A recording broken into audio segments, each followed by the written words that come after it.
Prime Minister Modi has kicked off his crucial visit to Sweden as part of a larger five-nation diplomatic tour aimed at deepening India's engagement with Europe.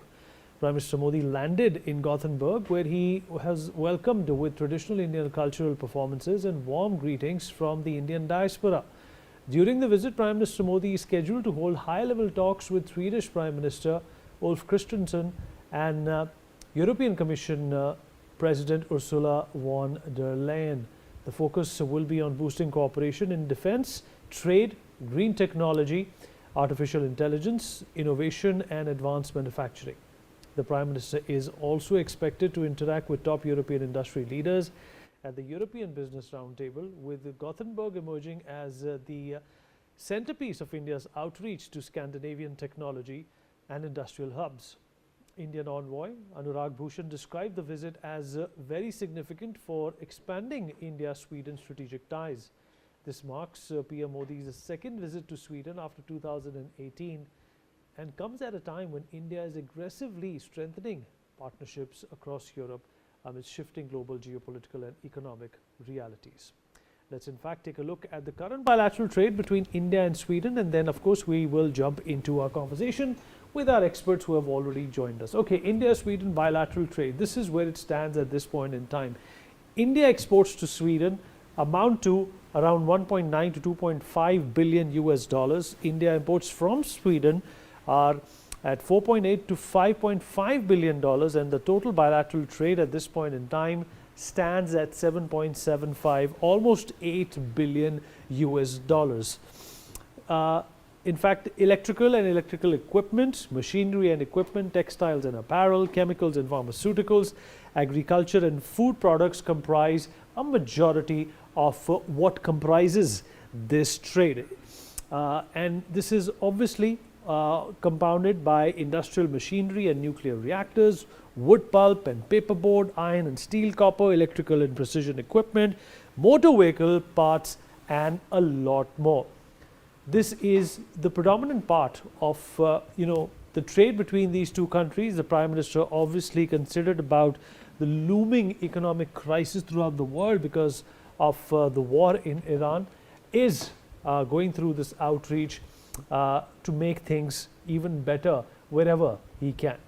To talk more about this, joining us on the program is Major General Sudhakar Ji, Defence and Geopolitical Expert, Ambassador Sushil Singhal, former diplomat, with us on the program as well, and last but by no means the least, Professor Madhav Nalapat, Editorial Director of the Sunday Guardian, also joins us on the program. Professor Nalapat, I'll begin with you. So the Prime Minister obviously doing his best to make sure that the European Union as a whole is traded with, but it is also important, sir, to have these granular details and one-to-one bilateral deals with the member countries of EU also installed in India's grand scheme of things. Sir. Look, I'd like to say that I don't think the selection of Sweden was made casually. The fact of the matter is that Sweden is among the 6 Nordic states, which is basically Norway, Sweden, Finland, Latvia, Lithuania, and Estonia. So the Sweden has for quite some time been regarded as a kind of a thought leader in these Nordic states. And more importantly, Swedish diplomacy has been well known for decades across the world. If I'm not mistaken, some of the best Secretary General of the UNO were Swedish. I mean, if I remember Dag Hammarskjöld, and he was a very successful peacemaker. The Swedes have always been very successful in their diplomacy. They are a very proud country, a very proud people. They may be small in number, but they are big in influence in Europe. And I think, frankly, at a time when, India had anchored its strategic, strategic rights, its strategic viewpoint firmly in the United States. But today, unfortunately, under President Trump, that anchor has got loose. So the ship of state under President Trump is swaying here and there. Therefore, Europe becomes very important. And the Prime Minister is quite right in paying attention to Europe. And in Europe, I would like to say, whether it is Giorgio Meloni in Italy or now the Swedish Prime Minister, These are all important countries. The EU is an important country. And may I point out, there's been a grand reconciliation between the EU and India. In the past, there were a lot of negative voice about India for our very neutral stand in the Russia-Ukraine war. But today, more and more European countries are beginning to realize the futility of this war, and they're talking about dialogue with Russia, which is something which India has advocated from the beginning of this war. If I may point out, I think that 2022 onwards, we have been advocating this, that there should be dialogue with Russia, the Russian Federation, and otherwise you're not going to solve this by just having a dialogue with Ukraine and with President Zelensky. You have to bring the Russians to the table. When you have two sides fighting and you want a compromise solution and you want a conciliation, how do you work out that conciliation if only one side is invited to the table and the other side is kept out? So in all this, Indian diplomacy has also played a very big role. Prime Minister Modi has played a very big role, and I'm very happy he's gone to Sweden, because Sweden is one of the very important countries in Europe, and Europe now, because of the situation in the United States, is becoming of great importance to India, and I think the future of India-European relations is going to be quite good, if I may say so. We're talking of technology, and technology, the Europeans are good. In India, the brain power is there. A lot of people are now reluctant to go to the United States. Why? Because they don't know when their visa will be cancelled or something like that by the immigration, control enforcement, ICE. So they are, as a consequence, more and more turning to Europe. They're turning to key European countries. And in this, there's a favorable atmosphere has been created by the diplomacy of Prime Minister Modi, assisted by External Affairs Minister Jaishankar, to ensure that India-European ties come on a very firm and friendly footing, as they have long been for decades, until the Ukraine war came in. And now we have got back that friendliness, and I think the Prime Minister is quite right in focusing on Europe.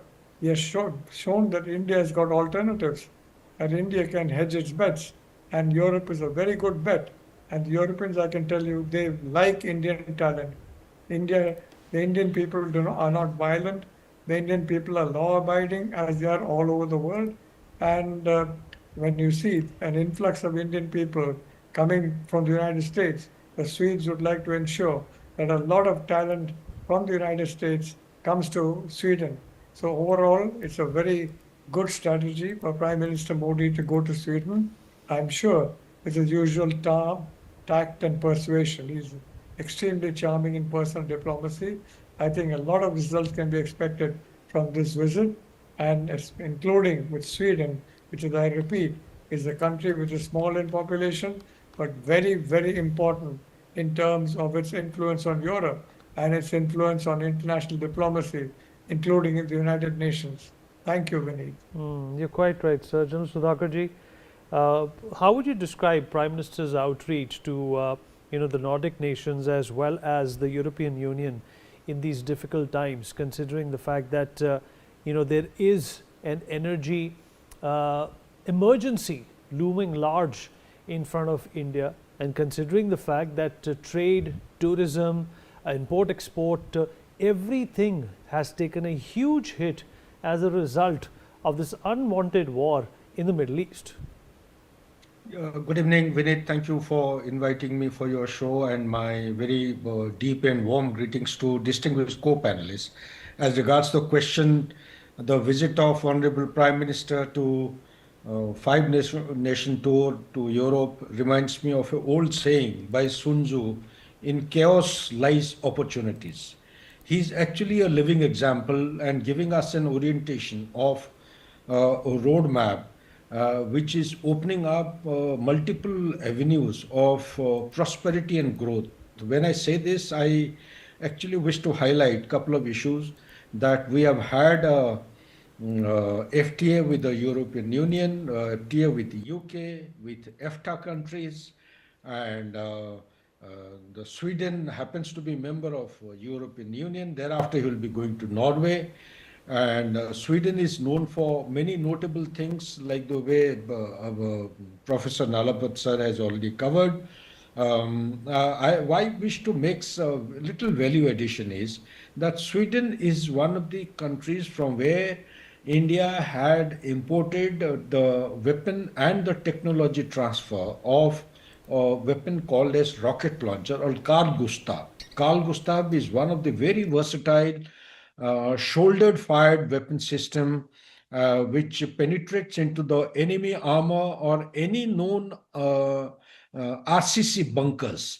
No other country in the world has the technological know-how to produce equally matching high standard and caliber that Sweden does. And Sweden also is known, if you take your mind back to First and Second World War particularly, it is to manufacture the Vickers guns. Vickers guns, I belong to Maha Regiment, and at the time of independence, till about late 60s, we continued to have Vickers guns, which is to be provided by Sweden, one of the leading manufacturers of long-range weapon platforms available at that point in time, extending to a range of 2,000 kilometers. So besides that, they also produce tanks and BMPs, etc., etc. But more recently, as far as the space exploration is concerned, Sweden and India have identified a common trade to progress our development in the Venus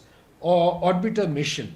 I am given to understand from reliable sources that we have advanced in our collaborative efforts, and jointly this will be launched very soon. Besides that, there are more than 220 companies, multinational companies of Sweden who are operating in India. This was as a pleasant surprise. I have been to Sweden more than once, and all that I knew was Volvo, Ericsson and Saab, but today I learned that there are many more companies who are operating in India. So it will do good India to explore opportunities for technology transfer under the brand now of Make in India and Make for the World. And last but not the least is that Sweden also will offer us an opportunity to interact with the CEOs of the European Union multinationals, and our Honorable Prime Minister will be getting a platform along with the important officials of the European Union to interact with these people and carry forward issues related to artificial intelligence, semiconductors, and the technological superior status of Sweden. Those things can be actually considered for technology transfers, which will contribute to giving a fillip and further advancement in our Make in India concept and promote self-reliance as far as these products are concerned in our country. Last but not the least, India is a champion of climate change, and Sweden is happening to be one of the very few countries in the world which have got the matching thought process as that of India. And we will be able to carry forward our philosophy and concept of sustainable industrial development by collaborating with Sweden. Back to you, Vinit. Ambassador Singhal, so your assessment of this relationship and how India needs to move to newer horizons and frontiers when it comes to increasing bilateral trade with whoever is our friend. Oh, well, Vineet, my co-panelists have already, covered a lot of ground. But let me just give a slightly background on how the relationship is evolving between India and Sweden. From 2014 till date, we have already about 11 interactions at the level of head of state and head of government. And 55 delegations from India has visited in last 3 years to Sweden. That shows the kind of depth of the relationship that we have with Sweden. As it was mentioned, about 280 companies are present in India. And similarly, about 80 companies from India are present in Sweden. So there is a very vibrant relationship. And when the Prime Minister is visiting, when he's going to Sweden, he's not going to Stockholm, to the capital. He's going to their business capital, Gothenburg. And when we look at the program, right now the bilateral going on, the program is focused on, of course, there is a political discussions, But the main focus is on business of the entire visit, because we are going to talk about, of course, the strategic partnership, because India and Sweden has a strategic partnership. But the trade and investment is going to be the major section, major part of this. And what he is going to do is going to have a meeting with the Swedish and European CEOs. I think this, as was mentioned, the European Commission President Ursula, she is going to be present in the meeting of the CEOs along with the Prime Minister of Sweden, the Kristersson. So this shows how it is going to be. I mean, how the focus is on the business, trade, and business on the between India and Sweden and Europe, because ultimately we have signed the CEPA with the European Union, and of course is going to be implemented shortly because there's still the process is going on. But the Sweden is the one of the major voice in European Union when it comes to the business side. So India, this visit, I think, will be used for that purpose also. And we know that when it comes to the innovations, Sweden is the maximum number one, actually considered in Europe is number one in the case of innovations. It's well known for that. And when it comes to unicorn, per capita unicorn is the highest in the world in Sweden. And India is going to obviously take advantage of that. So the sectors which are going to be covered, I think, is very ambitious target which we are looking at. General Saab has already talked about the defense side. The defense, we are not looking for exports, for the imports. Now we are looking for the joint development, because India is in position to provide platform, the scale, economies of scale, which no other country in the world can give it them. China, as we know, is having a problem. People have a confidence problem, and so the global supply chain is under threat. And India is among the very few countries who abide by the But unfortunately, supply we have chains. run out of time. But I appreciate your thoughts. I appreciate your perspective, Professor Nalapat, General Sudhakarji, Ambassador Singhal. Thank you so much for your time. We take a short break. Be right back.